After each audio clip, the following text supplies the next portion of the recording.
एक बार की बात है, महात्मा बुद्ध अपने शिष्यों के साथ दूसरे नगर में प्रवचन के लिए जा रहे थे। काफी दूर चलने के बाद सभी शिष्य थक गए और वे फिर महात्मा जी से बोले, गुरुजी, यदि आपकी आज्ञा हो तो कुछ देर कहीं रुक कर विश्राम कर ले। महात्मा जी बोले, वत्स, कहीं उचित स्थान देखकर हम वही विश्राम करेंगे। फिर कुछ देर चलने के बाद उन्हें एक खेत दिखाई दिया। उस खेत पर एक बुजुर्ग और एक छोटा लड़का खेत जोतने का काम कर रहे थे। महात्मा जी ने उस बुजुर्ग से पूछा, हे मान्यवर, हम कुछ देर यहाँ विश्राम कर सकते हैं? तब उस बुजुर्ग ने महात्मा जी को पहचान लिया और हाथ जोड़कर उनको प्रणाम किया और कहा, है महात्मा जी, ये तो हमारी खुशनसीबी है कि आप हमारे खेत पर पधारे। आप वहां उस पेड़ के नीचे विश्राम करें, मैं आपके जलपान का प्रबंध करता हूँ। तब महात्मा जी बोले, हे मान्यवर, आप अपना कार्य पूर्ण करें, हमको कुछ नहीं चाहिए।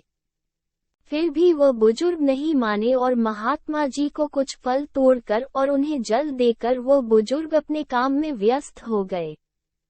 तब सभी शिष्यों और महात्मा जी ने फल और जल ग्रहण किया और सभी वही विश्राम करने लगे। फिर वो बुजुर्ग निरंतर अपना कार्य करते रहे। तभी उस बुजुर्ग के पोता काम करते करते थक गया और मन में सोचने लगा कि अभी तो आधा खेत ही जुता है और आधा खेत अभी बाकी है। अब मैं कुछ देर विश्राम कर लूं, फिर आधा खेत जोतूंगा। ऐसा सोचकर वो एक पेड़ के नीचे जाकर विश्राम करने लगा।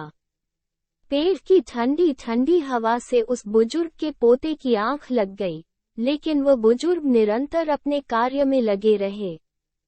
फिर जब उस बुजुर्ग का पोता अपनी नींद से जागा, तब तक उस बुजुर्ग ने सारा खेत जोत लिया। वह नजारा महात्मा जी और उनके शिष्यों ने देखा। तभी महात्मा जी से उनके शिष्य बोले, हे गुरुजी, इन बुजुर्ग की उम्र इतनी अधिक होने के बावजूद भी बिना विश्राम किए ही उन्होंने सारा खेत जोत लिया, और दूसरी ओर तुम्हारे पोते की उम्र उनसे छोटी होने के बावजूद भी आधा खेत जोतकर विश्राम करने चला गया। ऐसा जोश सराहनीय है। उन बुजुर्ग में ऐसा जोश देखते ही बन रहा है, और वही उनका पोता आलस्य में आकर विश्राम करने चला गया। तभी महात्मा जी बोले, हे वत्स, तुम्हारा कहना उचित है, पर ऐसा इसलिए हुआ क्योंकि उस बुजुर्ग का ध्यान केवल खेत जोतने पर था, न कि शरीर की थकावट पर। वही दूसरी ओर उस बालक का ध्यान खेत की जुताई पर न होकर शरीर की थकावट पर था। इससे हमें ये शिक्षा मिलती है कि अपना ध्यान हमेशा लक्ष्य पर केंद्रित रखें और अन्य कहीं नहीं।